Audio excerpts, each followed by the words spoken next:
अस्सलाम वालेकुम नाजरीन, मैं हूं आपका मेज़बान चौधरी तसव्वुर। नाजरीन, आजकल सबसे ज़्यादा मुश्किल ये होता है कि जो नौजवान नस्ल है वो पाकिस्तान नहीं रहना चाहती। वो अपने बेहतर मुस्तकबिल के लिए सोचती है कि हम अब्रॉड जाएँ। कौन से मुल्क में जाना चाहिए उनको, जिनके पास पैसे होने के बावजूद सबसे जो मेन उनको प्रॉब्लम फेस करनी पड़ती है, कोई भी एजेंट है उन पे एतबार नहीं होता। तो आज मैं आपको जिस जो है ना पाकिस्तानी एजेंट से मिलवाने जा रहा हूँ, हमारे बड़े प्यारे भाई हैं कलीम, जो कि मंडी बहाउद्दीन के रिहायशी हैं। इन्होंने आज से पहले सैकड़ों वीज़ा लगवाए हैं और इनके वीज़े लगवाने के जो रेशो है वो 100% है। हम इनसे गुफ्तगू करेंगे। आपने हमारे इस प्रोग्राम के साथ जुड़े रहना, इसको स्किप नहीं करना। और आज जो नौजवान नस्ल है उनके लिए वो हम सवाल लेके आएंगे जिससे रिजेक्शन क्यों होती है, अपील में किस तरह जाया जाता है, कितनी स्टेटमेंट चाहिए, कौन सी कंट्री में जाना चाहिए, सब हम इनसे पूछेंगे वक्त का ज़िया किए बगैर। अस्सलाम वालेकुम। वालेकुम सलाम। कलीम भाई, सबसे पहले तो मुझे बताइएगा कि आपको कितना टाइम हो गया वीज़ा का काम करते हुए? पहले तो मैं आपकी बात काटूंगा। आपने मेरा तारुफ कराया कि मैं एजेंट हूँ, तो मैं एजेंट नहीं हूँ, मैं इसकी नफ़ी करता हूँ। हम कंसल्टेंट हैं और वीज़ा कंसल्टेंसी प्रोवाइड करते हैं। मैं समझता हूँ एजेंट वो होते हैं जो कि आपको डन पे आपको सर्विसेज देने की कोशिश करते हैं, वो सारे एजेंट हैं। और मैं एजेंट नहीं हूँ। मैं आपसे आपके डॉक्यूमेंट्स लेके आपको बेहतरीन गाइडलाइन दे के आपका वीज़ा अप्लाई करवाता हूँ। मेरी कंसल्टेंसी में बहुत सारे लोगों का वीज़ा लग जाता है। आपने जो कहा कि आप कंसल्टेंट हैं, ठीक है, एजेंट नहीं है, लेकिन जो लोगों के माइंड में एक चीज़ आती है ना, देखिए हमने इस चीज़ को क्लियर करना है। आजकल ना एतबार बनाना बड़ा मुश्किल है, कोई भी किसी पे एतबार नहीं करता। पैसे दे के ना वो खज्जल होते हैं, सीधी जो बात है। जो इन शॉर्ट हम कहें ना कि लोग पैसे भी देते हैं और फिर ना जो कंसल्टेंट होते हैं, जो वैसे अमूमन जो लफ्ज़ एजेंट का यूज़ आता है वो उनको पीछे लगाते हैं। तो मैं सिर्फ यही आपसे पूछना चाहता हूँ कि आप कौन सी कंट्री का ज़्यादा काम करते हैं, और जिस आपने कहा डन बेस पर नहीं करते, तो वो थोड़ा सा हमें ब्रीफ करें कि कौन कौन से कंट्रीज़ का आप करते हैं। मेरी स्पेशलिटी जो है वो अमेरिका के वीज़ाज़ के लिए, क्योंकि अमेरिका का वीज़ा पाकिस्तान का हर शहरी, हर उम्र का हर फ़र्द जो है वो वीज़ा अप्लाई कर सकता है। इसके लिए इंटरव्यू बेस ये वीज़ा होता है, इसमें डॉक्यूमेंट्स की ज़रूरत नहीं पड़ती। आप सिर्फ 30 to 40 सेकंड या 50 सेकंड, ज़्यादा से ज़्यादा 1 मिनट का आपका इंटरव्यू है। उसमें आपकी फेस रीडिंग करते हैं, वो आपकी बॉडी लैंग्वेज, आपका कॉन्फिडेंस लेवल, आपके एडिकेट्स, मैनर्स, आपकी पर्सनैलिटी को देखते हुए आपने जो उन्हें लिख के दिया हुआ है उसके मुताबिक अगर आप उन्हें उस टाइम एट द स्पॉट नज़र आए हैं तो आपको वीज़ा इशू करते हैं। इसके लिए डॉक्यूमेंट्स की ज़रूरत नहीं है, हर बंदा अप्लाई कर सकता है। 55,500 इसकी फ़ीस है। अगर आप 55,500 ख़ुद से अल फलाह के किसी भी शाख में जमा करवाते हैं और अपनी डेट खुद हंटिंग करके ले लेते हैं, अपना 160 फॉर्म फिल करते हैं, और इंटरव्यू की तैयारी भी आप यूट्यूब पे कितनी वीडियोस पड़ी हैं, मेरी आईडी खोलें कलीम ओवरसीज़ कंसल्टेंट वाली, उस पर आप अपनी गाइडलाइन बेहतरीन लेके अपना अगर इंटरव्यू देते हैं तो आपको 30-40 सेकंड में अमेरिका का 5 साल का मल्टीपल एंट्रीज वाला वीज़ा मिल जाता है। बहुत बड़ी बात कर रहे हैं, 55,000 अमेरिका के वीज़े का, और आपकी ज़ाहिर फीस लाद है 55,000 में वीज़ा। सर मैं एक चीज़ आपको बताऊं, आपने पूरे यूरोप का वीज़ा अप्लाई करना है तो आपकी 90 यूरो फ़ीस है, जो कि तकरीबन 30,000 रुपये बनता है। आपने ऑस्ट्रेलिया की, तुर्की की, अगर आपने कनाडा की भी फ़ीस जमा करवानी है तो तकरीबन राउंड अबाउट 50,000 रुपये के राउंड अबाउट उन सब की फ़ीसेस बनती हैं। तो बाकी कंसल्टेंसी या बाकी डॉक्यूमेंट्स हैं, आप देखें, अगर आप पूछते हैं गूगल से कि Canada visa requirements for Pakistan, तो आपको एक डॉक्यूमेंट्स की लिस्ट देता है। वो डॉक्यूमेंट्स आपके पास होने चाहिए। आप अपनी फ़ीस जमा करवाएं, अपने फिंगरप्रिंट दें और कनाडा का वीज़ा ले लें। मैंने अब अमेरिका जाना है, मुझे कौन कौन से डॉक्यूमेंट्स आपको देने पड़ेंगे? आप मुझे सिर्फ अपना आईडी कार्ड और पासपोर्ट देंगे। मैं आपका एक इंटरव्यू लूँगा। उस इंटरव्यू में मैं आपका मेंटल लेवल, आपकी फ़िज़िकल अपीयरेंस, आपका मेंटल स्टेटस, आपकी गुफ्तगू से मैं एक अंदाज़ा लगाऊंगा जो मैं समझता हूँ कि मेरा गॉड गिफ्टेड है, और उसकी बिहाफ पे मैं आपकी कैसी फ़ाइल पुट होनी है उस तरह की फ़ाइल पुट करूँगा और आपको उसी तरीके से फिर इंटरव्यू की तैयारी करवाऊँगा। अच्छा, अभी ना सपोज़ करें कि किसी ने, अभी जो मेरे व्यूवर्स देख रहे हैं, किसी ने वीज़ा अमेरिका का अप्लाई करना है, उसके पास जो है ना डॉक्यूमेंट्स वगैरह सारे कंप्लीट आपको देता है। आप अथेंटिक क्वेश्चंस कौन से पूछते हैं जब जाएंगे, तो कौन कौन से सवाल पूछते हैं? पूरे इंटरव्यू में उनके जो कंपल्सरी क्वेश्चंस हैं वो हैं 5। सबसे पहला वो आपसे आप अमेरिका क्यों जा रहे हैं, why are you going to America, what is the main purpose of your visit. मतलब कि सारा जितने भी सवाल, जितने भी अल्फाजों का हेर फेर है, सवाल एक ही है। वो आपसे जानना चाह रहे हैं कि आपका सॉलिड रीज़न अमेरिका जाने का क्या है। तो ज़्यादातर 99% पाकिस्तानी उन्हें यही जवाब देते हैं कि जी हम घूमने जा रहे हैं।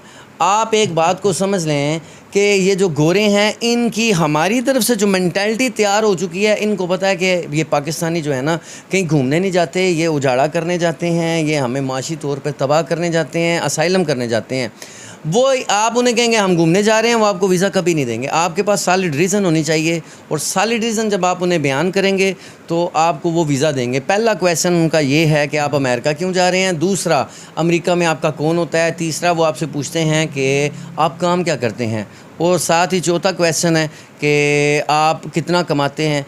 अच्छा, ये सारे क्वेश्चंस वही हैं जब आपका और मेरा रिश्ता तय हो रहा था तो हमारे ससुराल वालों ने हमसे ये पूछा मुंडा करता की है, पैसे कितने कमाता है, पहले शादी हुई है या नहीं हुई। तो उन्होंने आपको वीज़ा देना है तो वो आपसे पूछेंगे तो सही ना, इससे पहले आप कहाँ कहाँ गए हुए हैं, तो आप कितना कमाते हैं या काम क्या करते हैं। आपको एट द स्पॉट उस 1 मिनट के इंटरव्यू में अपनी जो क्या कहते हैं डेफिनेशन, अपने आप को डिस्क्राइब करना है, अपने बिज़नेस को डिस्क्राइब करना है। जो अच्छे तरीके से कर गया फुल कॉन्फिडेंस के साथ, उसका वीज़ा जो है वो कोई बहस नहीं करते।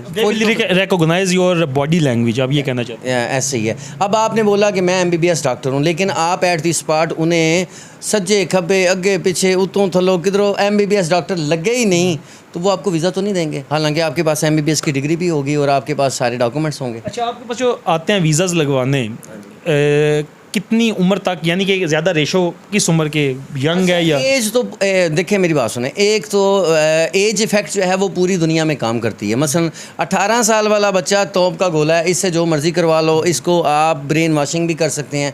लेकिन 25 से 30 साल के दरमियान उस बच्चे की शादी हो जाती है, वो ज़िम्मेदार हो जाता है, ज़्यादा ज़िम्मेदारियों में आ जाता है। तो जूँ उसकी एज बढ़ती जाती है, दुनिया में किसी भी मुआशरे में उसकी इज़्ज़त या एहतराम या उसके बारे में कोई हैंकी फैंकी जो है कोई बंदा सोच नहीं सकता ना, ज़िम्मेदारी की वजह से कि इतनी एज इसकी होगी या ज़िम्मेदार होगा, तो उस वजह से कोई बंदा फिर उस पर वो नहीं करता। एज इफ़ेक्ट काम करती है। अब 18 साल वाले बंदे का या बच्चे का हम वीज़ा अप्लाई करेंगे तो मैं उसे मशवरा दूंगा कि आप अपने फादर या मदर के साथ अप्लाई करें। उसकी वजह ये है, आपका मैं क्या बताऊँ कि आप 10 लाख कमाते हैं, आप 5 लाख कैसे कमा लेते हैं जी, आपकी तो अभी स्टडी की एज है। तो ये चीज़ें जो है ना, मैं टेक्निकल जितने भी इश्यूज़ हैं उनको पहले देखता हूँ, अगले बंदे को बताता हूँ कि आपके वीज़ा रेशो इतने चांसेस हैं, और मैं आपको किसी किस्म का कुछ सबस बाग नहीं दिखा रहा। अगर आपने फिर भी वीज़ा अप्लाई करना है तो मैं आपका करवा देता हूँ, देखते हैं। अच्छा, इस तरह करके अल्लाह पे तवक्कल करके उन्होंने, कई लोगों ने हमसे वीज़ाज़ अप्लाई किए, उनकी एज नहीं भी थी तो भी उनके वीज़ाज़ लग गए। अब मैं तो यही समझूंगा कि ये अल्लाह ताला ने मुझे इज़्ज़त दी है या उनकी मुकद्दर में ही था कि उनका वीज़ा लगना है। तो भाई, एक बंदा चिट्टा अनपढ़ है, ठीक है, थोड़े से उसके पास पैसे हैं, जिस तरह आपको 55,000 रुपये फ़ीस देनी है, तो वो वीज़ा अप्लाई, उस इंग्लिश भी नहीं आती तो किस तरह अप्लाई करेगा अमेरिका का? आप मुझे ये बताएं कि आप सऊदीया जाते हैं उम्रा करने के लिए, उसके लिए आपसे तालीम पूछी जाती है? नहीं। असल में तो आप उम्रा करने जा रहे हैं ना, सऊदीया तो आपको विज़िट वीज़ा ही देता है ना, उस विज़िट वीज़ा का पर्पज़ आपका उम्रा होता है, आप उम्रा करें। अच्छा, ना तो आप अरबी सीख के जाते हैं, ना आपको MA की ज़रूरत है, आपने विज़िट वीज़ा लिया चले गए, थाईलैंड गए, मलेशिया गए, तो उनकी ज़ुबान सीख के नहीं गए। विज़िट वीज़ा पूरी दुनिया में मैंने कैटेगराइज़ किया हुआ है विज़िट वीज़ा की कैटेगरीज़ को। जो सबसे आसान है वो पूरी दुनिया में किसी भी मुल्क का अगर वीज़ा लेना है तो वो सबसे आसान विज़िट वीज़ा है। सेकंड टाइप है इससे मुश्किल वीज़े की, वो है स्टडी वीज़ा, जिसमें डॉक्यूमेंट्स भी चाहिए, तालीम भी चाहिए, बाकी मामलात भी चाहिए।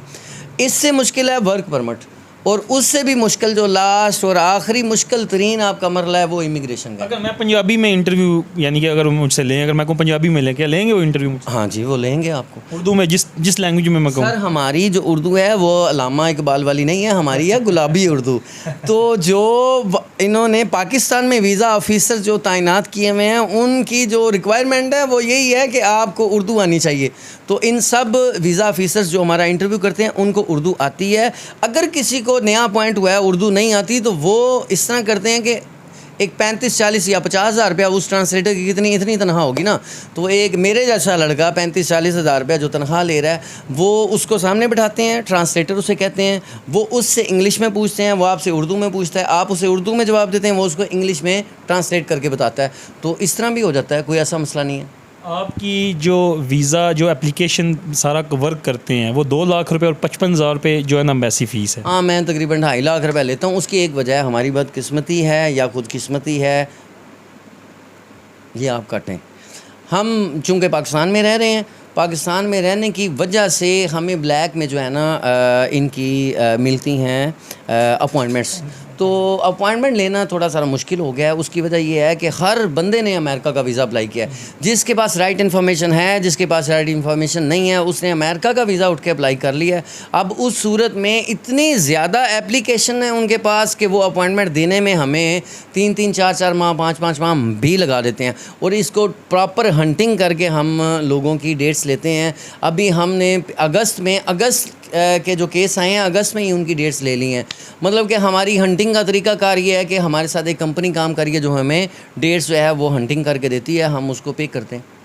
तो इसलिए ये पैसे इसमें शामिल हैं जी। अगर किसी से पैसे ज़्यादा ले रहा हूँ, अगर किसी को समझ आती है कि मैं ज़्यादा ले रहा हूँ, तो भाई इस 2.5 लाख रुपए में उसकी 55,500 फ़ीस है, उसमें आपकी अपॉइंटमेंट डेट है, उसके पैसे इसमें शामिल हैं, आपकी फ़ाइलिंग के पैसे शामिल हैं, आपके इंटरव्यू की तैयारी, आपके सपोर्टिव डॉक्यूमेंट्स, आपकी राइट इन्फॉर्मेशन, आपका सॉलिड रीज़न, आपका सॉलिड पर्पज़ ऑफ विज़िट जो हम आपको देते हैं और इंटरव्यू की तैयारी उसी के मुताबिक करवाते हैं, उसी में आपका वीज़ा लगना होता है। मेरे पास ना पाकिस्तान में थोड़े से पैसे हैं, मैं अपनी ज़मीन बेच के ना मैं अमेरिका जाना चाहता हूँ, मेरे पास बिज़नेस नहीं है, तो क्या ऐसी फ़ाइल को भी आप लेके तो आगे इस पे वर्क करेंगे? मेरे साथ जो बंदा ये बात करेगा कि मैंने जनाब फ़लाँ चीज़ अपनी बेचनी है और आपसे मैंने वीज़ा अप्लाई करना है, मैं उसका वीज़ा अप्लाई ही नहीं करता। पहली बात, क्योंकि ये बर्डन मैं अपने दिमाग पे नहीं ले सकता कि ये गरीब आदमी है, इसके पास यही पैसे थे, मैंने इसके खर्च करवा दिए हैं।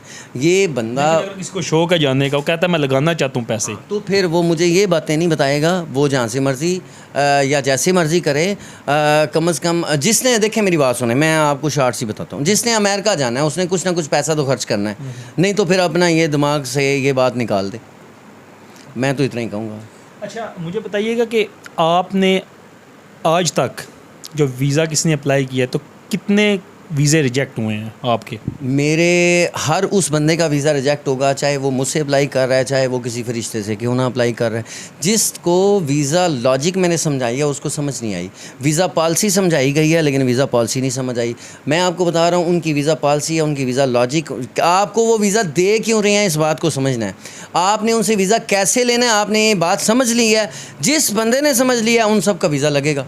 और मेरे पास ऐसी तादाद ऐसे लोगों की बहुत सारी है।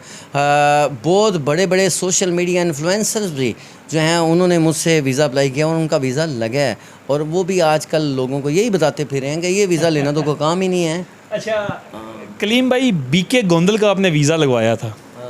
मेरी कंसल्टेंसी में ही लगा था, बंदा बड़ा अच्छा है और हाँ लगा था वीज़ा, इसमें तो कोई दो राय नहीं है। अब तो खुद वो एजेंट बन गया, वो एजेंट बन गया, कंसल्टेंट बन गया, तो ये तो वो बने हैं तो भाई ठीक है, सही है, उसको अगर समझ आई है, अगर वो अपना काम कर रहा है और अगर अच्छा काम करेगा तो लोग अप्रिशिएट करेंगे, अगर अच्छा काम नहीं करेगा तो अप्रिशिएट नहीं करेंगे। मैं तो अपने बारे में कहूँगा कि अगर मैं अच्छा काम कर रहा हूँ लोग अप्रिशिएट करते हैं, अप्रिसिएशन हमें मिलती है। अगर हम अच्छा काम नहीं करते तो हमें अप्रिसिएशन भी नहीं मिलनी चाहिए। फिंगर टिप्स पे क्या बता सकते हैं कि आज तक आपने कितने वीज़े लगवाए हैं? 100+ हैं भाई। मैंने तो वेवर में काफ़ी लोगों के वीज़े लगवाए हैं इंटरव्यू के बगैर, और जो कि 14 साल या 14 साल से कम के जितनी उम्र के अफराद के बच्चे हैं उनके वीज़ा जो हैं वो बगैर इंटरव्यू के लग जाते हैं। लेकिन अभी इन्होंने थोड़ा सा रूल सख्त किया है। अभी अगस्त के अंदर 11 अगस्त या 14 अगस्त इनकी डेडलाइन है। मैंने इनकी वेबसाइट पर वो इनकी अपडेट पढ़ी है। अब ये कह रहे हैं कि हम वेवर में किसी को वीज़ा नहीं देंगे, चाहे वो बच्चा है चाहे वो बड़ा है, वेवर में नहीं देंगे, वेवर अपना ही ख़त्म कर रहे हैं। अच्छा किसी का ना वीज़ा हो सकता है, एप्लीकेशन आप जो डॉक्यूमेंट्स कंप्लीट करते हैं स्ट्रांग हो लेकिन वीज़ा रिजेक्ट हो, तो अपील में उसको जानना चाहिए क्या करना? नहीं, अमेरिका या वीज़ा देता है या वीज़ा नहीं देता। अपील नहीं है अमेरिका? अपील इसकी नहीं है। आप दोबारा वीज़ा अप्लाई कर सकते हैं, आपको ख़ुद पता चल जाता है कि आपका वीज़ा रिफ्यूज़ क्यों है और किस वजह से इन्होंने वीज़ा नहीं दिया। जो बंदा अपनी गलती मान जाता है वो दोबारा अपना वीज़ा ले लेता है, और जो बंदा अपनी गलती नहीं मानता, कंसल्टेंट की निकाली जाता है या कहता है जी ये बंदा ही नहीं ठीक था, अपनी गलती पे नहीं आता, ऑब्ज़र्व नहीं करता कि मुझसे गलती क्या हुई है, वो गलती पहले तो मानेगा, मानने के बाद उसको ठीक करेगा और दूसरी दफ़ा में वीज़ा लेगा ना। अगर वो गलती मानना ही ना तो फिर वो दूसरी दफ़ा भी वीज़ा नहीं ले सकता। तो ऑब्ज़र्व करते हैं बंदे। और कई लोग मेरे पास ऑस्ट्रेलिया से भी क्लाइंट्स हैं, आप मानेंगे ऑस्ट्रेलिया दुनिया का आखिरी कोना है, वहाँ पे भी स्टूडेंट वीज़ा पे जो गए हैं लोग, वो भी मुझे फ़ोन करके कहते हैं कि हमने अमेरिका का वीज़ा अप्लाई करना है। यूके के कई मेरे पास स्टूडेंट्स हैं, उनके वीज़ाज़ के मैं उनकी एप्लीकेशन कर रहा हूँ। सऊदीया से हैं, बहरीन से हैं, ओमान से है, काफ़ी सारे लोग हैं, उनको राइट इन्फॉर्मेशन बेचारों को नहीं है। तो अगर उनको राइट इन्फॉर्मेशन, इनकी वीज़ा पॉलिसी, इनकी वीज़ा लॉजिक समझ आ जाए तो हर बंदा अमेरिका का वीज़ा ले सकता है। किसी ने अमेरिका का बिज़नेस वीज़ा लगवाना है तो उसको क्या करना चाहिए? बिज़नेस वीज़ा लगवाना है तो उसको वहाँ पे इन्वेस्ट करना पड़ेगा, और मेरे ख़्याल में पाकिस्तान में कोई इतना लाइक फाइक आदमी नहीं है, मैंने जितनी भी मेरी नज़र से गुज़रे हैं, वो आपसे बिज़नेस वीज़ा आपका अप्लाई करते हुए, जिसको EB2 कहते हैं या EB1 कहते हैं, वो उनकी कंसल्टेंसी 15 लाख रुपए बन जाती है और एंड पे आपका वीज़ा रिफ्यूज़ हो जाता है। वो बड़ा मुश्किल काम है। आप विजिट वीज़ा अप्लाई करें, आप 3-4 माह में आपको डेट मिलती है, आप अपना 1 मिनट का इंटरव्यू दें, अपना वीज़ा ले लें। अच्छा, पाकिस्तान में ना जो नौजवान है ना, इवन कि कोई भी है जो वीज़ा अप्लाई करता है, तो ना एक पैनिक पाया जाता है, एक बड़ा ना खौफ उनके अंदर पाया जाता है कि किस पे एतबार करें। आजकल एतबार किसी पे करना बड़ा मुश्किल है, तो क्या कहेंगे? तो आप मेरे पास तो जितने लोग आते हैं मैं उनको बोलता हूँ कि आप मुझे पहली दफ़ा मिलने आए हैं। अगर कोई बंदा कहता है हम पहली दफ़ा मिलने आए हैं, तो मैं उन्हें बोलता हूँ आपने गलती की है, आप मुझसे पहले 6 लोगों से मिल के क्यों नहीं आए, या अगर मुझे मिला है अभी सिर्फ, आप मुझसे जाने के बाद 6 लोगों को, 7 को, 10 को आप और मिलो जिसमें आपको एबिलिटी नज़र आती है, आप उसे अपना केस दो। और जो बंदा भी आपको सब्ज़ बाग दिखा रहा है, जो आपको सुपरमैन बनने की कोशिश कर रहा है, ख़ुद सुपरमैन बन रहा है और आपको कह रहा है जी शॉर्टकट, यूँ वीज़ा लगेगा, तो आप उसकी बात पे एतमाद ना करें। बस इतनी सी बात है, क्योंकि वीज़ा लेना या वीज़ा अप्लाई करना इतना आसान काम नहीं है। जो बंदे आपको बताते हैं कि जी मेरे दराज में वीज़े पड़े हैं, मैं आपको दे रहा हूँ, इस तरह नहीं होता है। शॉर्टकट आपने ख़ुद भी कभी ज़िंदगी में देखा है? तो सफ़र भाई आप मुझे बताएं। शॉर्टकट हमेशा जो है ना, इंसान उसमें नुकसान ही हुआ है इंसान को। अच्छा, आप मुझे ये बताएं कि गिनती जो है वो कहाँ से शुरू होती है? 1 से। तो आपका जवाब गलत है। अच्छा चलें, 1 से आपका मान लेते हैं, जो प्लस में आती है। हाँ ठीक है। नहीं, आप 1 से गिनती शुरू हुई, ठीक है, आप जब 9 पे गए तो 0 आया। ज़ीरो तो आपने पढ़ा ही नहीं, आपने 1 से डायरेक्ट शुरू। हमेशा इंसान ना उस चीज़ को पढ़ता है जिसमें उसको फ़ायदा नज़र आए। हाँ। अब 1 से शुरू, अब किसी से पैसे आप मांगेंगे, यार उसको 1 से शुरू करेंगे ना, 0 से शुरू तो नहीं करेंगे। लेकिन गिनती 0 से शुरू होती है। आपने 0 पढ़ा हुआ है तो आप 10 बनाएंगे, 10 बनेगा तो आपके फिर 100 भी बनेंगे, हज़ारों बनेंगे, लाखों करोड़ों बनेंगे। जिसने 0 ही नहीं पढ़ा हुआ वो 9 पे जितनी दफ़ा मर्जी जाए वापस गिरेगा। अच्छा, आप मुझे बताएं कि कभी ऐसा हुआ हो, कोई एजिड किसी ने वीज़ा अप्लाई किया हो, उसका इंटरव्यू हुआ, उसने कहा मैं नहीं लेना वीज़ा जी, अपने कोल वीज़ा रखो? हाँ, एक बंदा था, उसने क्या कहा हुआ है इसका? वो नहीं, वो गया है हमारे पास। एक ऐसा बंदा था, पठान था, मतलब कि इनकी ज़ुबान वो, यार माड़ा तुम क्या करता है। तो उस बंदे ने जब अपना इंटरव्यू दिया है तो वीज़ा ऑफिसर ने उसको पूछा कि आप इससे पहले कहाँ कहाँ गए हैं, which country you visit ever before. वो कहता है माड़ा तुम क्यों पूछ रहे हैं हमसे बार बार सवाल, हमने तुमको लिख के नहीं दिया है, उसमें से देख लो। तो ये मतलब कि उसका एटीट्यूड था या उसको गुस्सा आ गया वैसे ही वीज़ा ऑफिसर पे। तो अभी मुझे वो बता रहा था कि वीज़ा, मैं उससे पूछ रहा था वीज़ा लगा या नहीं लगा, तो मुझे कहानी सुनाने लगा। जब उसने मुझे ये बताया मैं कहा लो डूब गए, इसका वीज़ा नहीं लगेगा। लेकिन वो वीज़ा ले के आया था, मतलब कि आपने एटीट्यूड ही नहीं दिखाया। आपने बताया मैं 10 लाख रुपये महाना कमाता हूँ। 10 लाख रुपये महाना कमाने वाले बंदे ने कभी तरला किया है किसी का? वो अपने एटीट्यूड में रहता है, वो अपने मूड में रहता है, वो किसी से तरले वाली बात नहीं करता। आपने फ़ाइल में लिख दिया जी मैंने 10 लाख रुपया कमाता हूँ, और जाके वहाँ पे मुंह तरले वाला बना के उनसे बात की है, तो वो आपको, यही तो फेस रीडिंग है, यही तो आपकी बॉडी लैंग्वेज, इसको जज करते हैं। और वो देखते हैं कि यार इसने लिख के तो दिया हुआ मैं 10 लाख कमाता हूँ, 10 लाख वाला तो ये लग ही नहीं रहा। तो इस बात पे वीज़ा वो रिजेक्ट करते हैं, और लोग कहते हैं हमें समझ नहीं आई हमारा क्यों हुआ है। ये बात करके ना, जितने वीज़ा जिन एजेंसियाँ बनाई हुई हैं ना, कंसल्टेंट बने हुए हैं, उनकी तो आपने दुकानें बंद कर देनी। नहीं, मैं क्यों बंद करूँगा, अल्लाह करे उनके काम में भी अल्लाह ताला उन्हें तरक्की दे, उनका भी सिस्टम चले। लेकिन मैं ये कोशिश करता हूँ कि मैं अगले बंदे के सामने सुपरमैन नहीं बनता, मैं उनको पूरी राइट इन्फॉर्मेशन देता हूँ और उनको उनके चांसेस भी बताता हूँ। उसके बाद भी वो कहते हैं कि ठीक है आप हमारा वीज़ा अप्लाई करें, तो करता हूँ। वरना मेरे पास तांता बंदा हुआ होता है लोगों का, जो सुबह से लेकर शाम तक आते हैं। अभी आज के दिन मेरे पास मुल्तान से 4 लोग आए हैं, विहाड़ी से आए हैं, इस्लामाबाद से आए हैं, रावलपिंडी, फालिया से, भिखी शरीफ हमारे साथ ही गांव है, वहाँ से डिंगा से काफ़ी लोग आए हैं, वो सारे मुझे मिल के गए हैं। मेरा ने किसी से ज़ोर नहीं लगाया कि आप मुझे केस दे के जाएँ। मैंने उनके राइट इन्फॉर्मेशन, राइट गाइडलाइन उनको दी है। उनका दिल मानेगा, वो दोबारा आएंगे और मैं उनका वीज़ा अप्लाई और करूँगा। जिस तरह आप कहते हैं कि मैं तैयारी करवाता हूँ, अमूमन ये होता है कि पैसे लिए जाते हैं और फिर भूल जाते हैं अगले को, क्लाइंट अपने को, और वो आगे पीछे ही धक्के खाता है और कहता है कि मैं इतना टाइम हो गया, मैं पैसे भी दिए हुए हैं, और आप प्रॉपर तैयारी करवाते हैं उनको। मैं प्रॉपर तैयारी करवाता हूँ, मैं पूरी क्लास लेता हूँ एज़ अ वीज़ा ऑफ़िसर। उनके इंटरव्यू से 1 महीना पहले मेरी तरफ से उनको इजाज़त है, वो रोज़ मेरे ऑफ़िस आएँ। जो दूर वाले हैं वो बेशक मेरे पास आएँ, हम अकोमोडेशन उनको प्रोवाइड करते हैं। वो वहाँ पे 2 दिन रहें, 4 दिन रहें, 5 दिन रहें। नाश्ता वो अपना करके आएँगे, दोपहर का खाना हम देंगे और रात का हम खाते ही कोई नहीं है। तो दूसरा ये है कि वो हमारे पास पूरी proper as a visa officer मैं उनका 200, 400, 500 दफ़ा इंटरव्यू लेता हूँ। इतनी दफ़ा उनकी रिहर्सल करवाता हूँ कि उन्हें चीज़ फ्लुएंटली उनके एक तो मुँह से निकलना शुरू हो जाता है, और वो एक्टिंग पूरी जो परफॉर्मेंस वो दे सकते हैं वो अच्छी से अच्छी देते हैं, और वो वीज़ाज़ लेते भी हैं। अमेरिका का कौन सा वीज़ा जिसकी रेशो सबसे ज़्यादा है? अमेरिका का पूरी दुनिया में सबसे ज़्यादा वीज़ा रेशो जिसमें है वो है B1 B2 कैटेगरी। वैसे इसकी जो कैटेगरी है वो B1 भी है। B1 आप उस वक्त यूज़ करते हैं जब आपने टोटल बिज़नेस वीज़ा अप्लाई करना हो, जो अब आप 15 दिन का या 10 दिन की बिज़नेस मीटिंग वहाँ पे या कोई कॉन्फ्रेंस या कोई फेस्टिवल अटेंड करने जा रहे हैं जो कि आपके बिज़नेस के मुतल्लिक है, तो आपको इस सूरत में 15 दिन के अंदर अंदर डेट भी मिल जाती है। आप अपनी एमरजेंसी रिक्वेस्ट उन्हें देते हैं और सारे सबूत देते हैं कि मेरा जाना इंतहाई ज़रूरी है। लेकिन अगर आप ये नहीं देते तो आपको फिर ये वीज़ा भी नहीं मिलता और आपका सारा केस ख़राब हो जाता है। कई लोग इस तरह की बिलाबाजी करते हैं। अब मैं डेट्स ले के देने वाले कई लोगों को मैंने देखा है, उन्होंने जो लोग जल्दी में होते हैं कि फटाफट हमें डेट ले दें फटाफट, तो उनको एमरजेंसी रिक्वेस्ट डाल के उनको डेट ले देते हैं। अब एमरजेंसी रिक्वेस्ट उस सूरत में होती है कि आप बिज़नेस मीटिंग अटेंड करने जा रहे हैं या आपने किसी का जनाजा वहाँ पे पढ़ना है, ठीक है।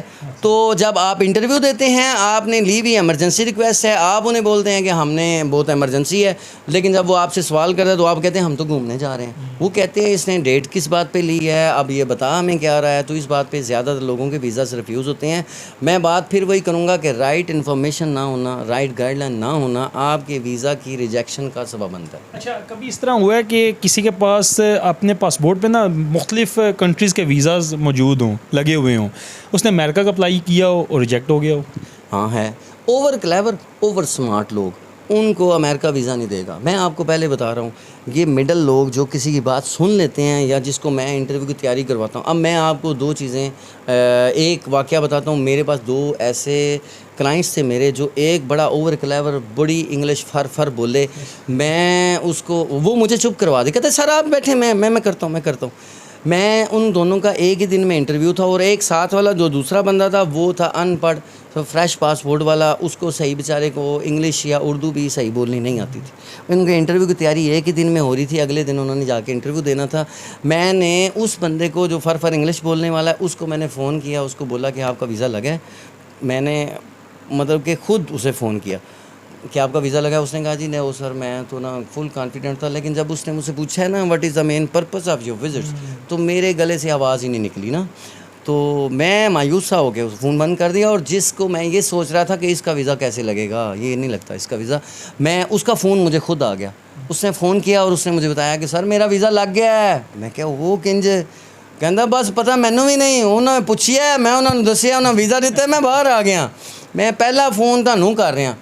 तो ये मतलब कि उस दिन मैंने ये सोचा कि मैं कौन होता हूँ लोगों के ज़िंदगी के फ़ैसले करने वाले, कि मैं इसको बताऊँ आपका लग जाना है और आपका नहीं लगना। बात सीधी सी है, जिसने वीज़ा अप्लाई करना है उसी के चांसेस है वीज़ा लगने के भी और उसी के रिफ्यूज़ होने के भी। जो लोग वीज़ा अप्लाई ही नहीं करेंगे उन्हें क्या, मसलन फ़र्ज़ करें मैं सोना ख़रीदार ही नहीं हूँ सोने का। अब सोना चाहे 15 लाख रुपए तोला हो, चाहे 20 लाख रुपए, मुझे क्या, मैंने कौन सा ख़रीदना है। तो जिसने वीज़ा अप्लाई ही नहीं करना, वो उसको क्या वीज़े लग रहे हैं या नहीं लग रहे हैं। अच्छा, मुझे बताएं कि अमेरिका के अलावा कौन कौन सी कंट्रीज़ के वीज़ाज़ को आप डील करते हैं? मैं अमेरिका के अलावा हम सारी दुनिया के करते हैं। मसलन आप यूरोप का, कनाडा, ऑस्ट्रेलिया, न्यूजीलैंड और अमेरिका का। इसके बाद आप ना तो अफ्रीका जाना चाह रहे हैं, ना आप सऊदी अरब जाना चाह रहे हैं। अच्छा हम जिस मुल्क का आप कहेंगे हम उस मुल्क का आपका वीज़ा अप्लाई किसी करेंगे। भी कंट्री का? किसी भी कंट्री का, किसी भी कंट्री आप नाम लें, हम आपको वीज़ा कंसल्टेंसी इंग्लैंड जाना है, इंग्लैंड जाना है, यूके तो यूके का वीज़ा हम अप्लाई करवा देंगे। विजिट जाना है यूके, कितने पैसे देने पड़ेंगे?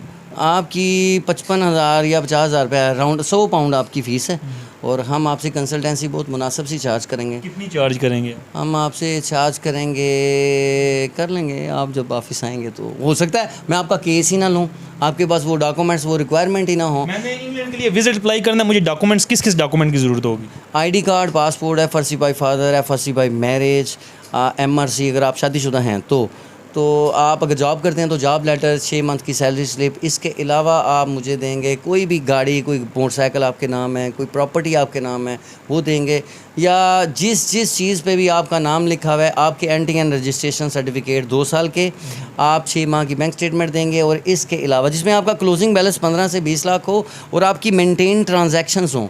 मतलब कि यूके अगर आपको वीज़ा देगा तो आपकी स्टेटमेंट की वजह से देगा, बाकी डॉक्यूमेंट्स वो इतना गौर ही नहीं करता। यूके एक वाहिद कंट्री है जो आपकी बैंक स्टेटमेंट को वेरीफाई करने के लिए उसने एम्बेसी में ही एक अलहदा से इदारा बनाया हुआ है, वो जो जिसकी बैंक स्टेटमेंट मेंटेन ट्रांजैक्शन के साथ है वो अपना वीज़ा ले सकता अच्छा, मेरा आखिरी सवाल है देखने वालों को, आप बताएं कि किस तरह जज होगा कि किस एजेंट, या ज़रा ऑब्वियसली एजेंट ही आप कहेंगे जो आपको ना बड़े सुहाने ख्वाब दिखाता है, ठीक है, उसको एजेंट ही कहेंगे, कंसल्टेंट तो नहीं ना कहेंगे, जो बिल्कुल किस तरह उनसे बचना चाहिए और किन के पास जाके आपको देखना चाहिए कि ये बंदा ठीक है? मैं समझता हूँ आप हर एजेंट को, हर कंसल्टेंट को मिलो, जो बंदा आपको नहायत ईजी और शॉर्टकट वे बता रहा है ना, उससे आप वीज़ा ना अप्लाई करें, क्योंकि वो आप शॉर्टकट के चक्कर में वो आपको यही तो लालच दे के आपके पैसे जो है गड़बड़ कर देगा। आपको जो राइट इन्फॉर्मेशन दे रहा है, मैं आपको सीधी सीधी बात बता रहा हूँ, वीज़ाज़ अप्लाई करने से ही वीज़ाज़ मिलेंगे। जो बंदा आपको शॉर्टकट की तरफ ले के जा रहा है उससे वीज़ा अप्लाई करने की ज़रूरत नहीं है, चाहे वो मैं ही क्यों नहीं। देखिए जी, आपने गुफ्तगू सुनी और तमाम तर बातें जो ऑब्वियसली आपके माइंड में मौजूद थी। आपने वीज़ा अप्लाई करने के लिए आपको कौन कौन सी चीज़ों की ज़रूरत है, अपील किस तरह आपने करनी है, और अगर अमेरिका जाना है तो उसके लिए फ़ीस कितनी है, इसके साथ इनकी कितनी फ़ीस है, और एजेंट और कंसल्टेंट में क्या फ़र्क है, आपको सारा क्लियर हमने बता दिया है। इस तरह के नेक्स्ट प्रोग्राम तक के लिए अपने मेज़बान चौधरी तसव्वुर को दें इजाज़त। अल्लाह ने के बाद। पाकिस्तान जिंदाबाद।